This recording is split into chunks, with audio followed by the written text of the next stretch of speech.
This video is an interpretive exploration of Greek and Roman mythology. Today, we're talking about the myth of Pandora. When the gods decided to send suffering into the world, they didn't do it the way anyone would expect. No wars, no natural disasters.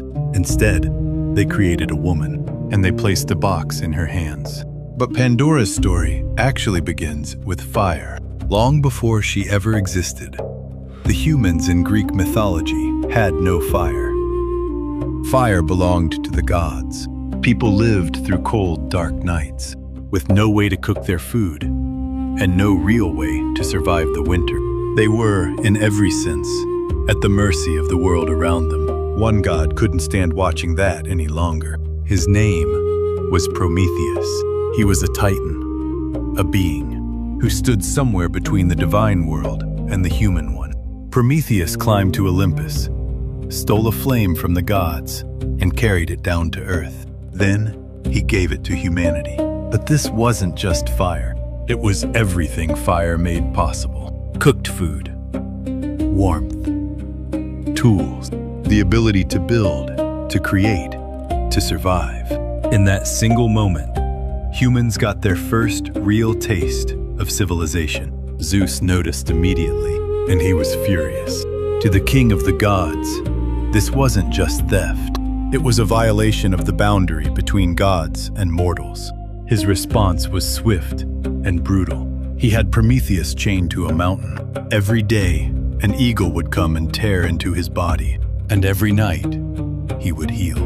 Then the eagle would return the next morning. The punishment had no end. But Zeus wasn't done. Punishing Prometheus alone wasn't enough.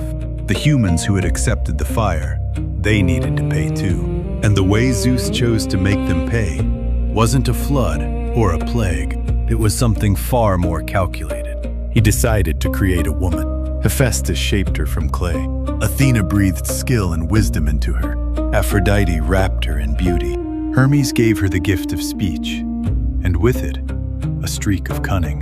One by one, the gods of Olympus added something to her. The result was a being unlike any other. Her name was Pandora. It means all gifted. Then the gods gave her something else, a sealed container, and told her one thing: never open it. Pandora was sent to Epimetheus, the brother of Prometheus. Prometheus had warned him, don't accept anything the gods send you. But the moment Epimetheus saw Pandora, that warning vanished from his mind. He welcomed her as his wife. And so Pandora came to live among humans, and the box came with her. At first, she didn't open it. She had been told not to, and she tried to hold to that. But as the days passed, the box grew larger in her thoughts. What was inside? Why was it forbidden? What if opening it wasn't really so dangerous? That feeling isn't hard to understand. When someone tells you not to do something, it's often the only thing you can think about. That part of the myth doesn't feel ancient at all. Eventually, Pandora reached out. She lifted the lid, and everything inside came rushing out. Disease, pain, old age, hunger, grief, hatred. Things that had no form poured into the world, like smoke, spreading in every direction. Pandora slammed the lid shut, but it was already too late. Yet when she closed it, something was still inside, something that hadn't escaped, or maybe something that chose not to. Its name was Elpis, what we call hope. That's the story of Pandora. And now comes the real question this myth is asking. Why were suffering and hope kept in the same container? And why was hope the only thing left behind? The original texts don't spend much time explaining it, but that silence is exactly why this myth has been interpreted so many different ways for so long. There's one detail worth pausing on though, the iconic image of Pandora's box. That's actually not quite what the original myth describes. When this story was first recorded, what Pandora carried wasn't a small decorative box. It was closer to a large storage jar, the kind used to preserve grain or wine. In Greek, it was called a pithos. The word box came from a translation made centuries later, and it stuck. The image most of us picture today wasn't in the original story. It seems like a small thing, but I find it genuinely interesting. Even the myths we think we know by heart have been quietly changing for thousands of years. So how do we read this myth?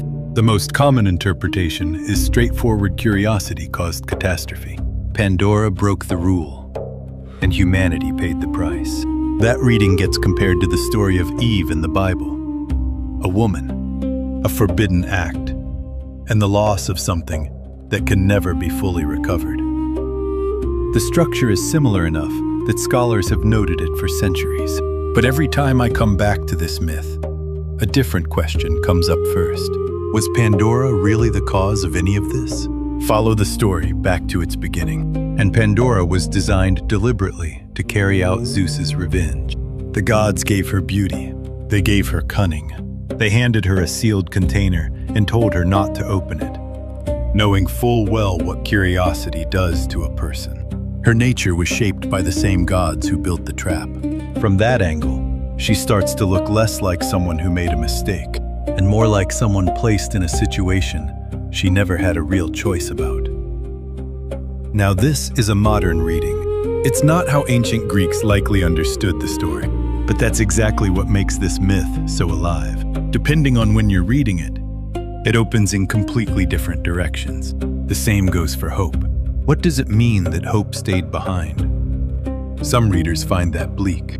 The one thing humanity needs most was left locked away, while every form of suffering flew freely into the world. Others read it the opposite way. The suffering has gone scattered, impossible to gather back. But hope didn't disappear. It stayed. It's still within reach. Personally, I find the second reading more compelling. Maybe hope isn't something that shows up on its own. Maybe it only means something when you refuse to let it go. We still use the phrase Pandora's box today, and we know exactly what it means. Something that, once touched, can't be undone. When people talk about technologies or decisions that cross a line no one can uncross, this is the metaphor they reach for. Artificial intelligence, nuclear technology, choices with consequences that keep compounding, long after the moment of decision. The phrase still works because the idea still works. Maybe humans haven't changed that much. We know something is dangerous, and we reach for it anyway. We're afraid of what we might find, and we open the lid regardless. And when we do, what comes out is almost always more complicated than we expected. The myth of Pandora holds that pattern and, because that pattern keeps repeating, the myth keeps getting read. Why is there pain in the world? Why do humans reach for the things they're told to leave alone? And why, through all of that, can't we ever quite give up on hope? Pandora's myth reads like the moment those questions first took a clear shape. The instant the lid comes off, something is revealed about what it means to be human. That might be why this story has lasted. We're shown as beings who can't escape suffering, but also as beings can't fully abandon hope, even when we probably should. For the ancient Greeks, this was a story about why the world is the way it is. For us, it might be something more personal. What is it that you're afraid to open, but still find yourself reaching toward? And do you still believe there's something worth holding on to inside?